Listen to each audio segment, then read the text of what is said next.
স্টেশনে দিতে যাচ্ছি, বাড়ি চলে যাচ্ছে। আবার কাল বাদে পরশু আবার মঙ্গলবার ও যেত না, কারণ ওর কালকে এক্সাম আছে, ওই জন্য ওকে আর্জেন্ট চলে যেতে হবে, কিছু করার নেই।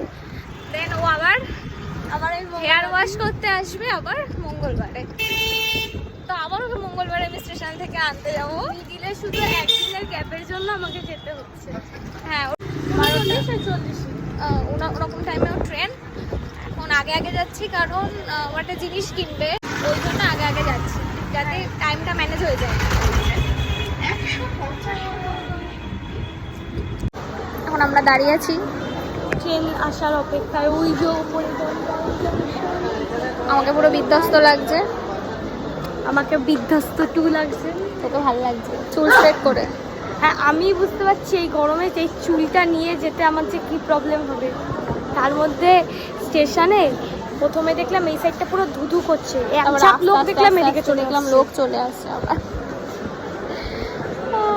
তারপর টাটা বাই বাই। তারপর আবার মঙ্গলবার দেখা যাচ্ছে ট্রেন।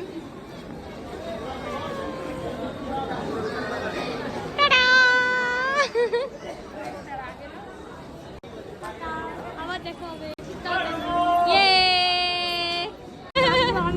এইখানে উঠে যাবি। লেডিস ওদিকে পড়ছে। হ্যাঁ, এই গাড়িটা পুরো ফাঁকা ছিল। কাকু প্লিজ থামিয়ে দাও।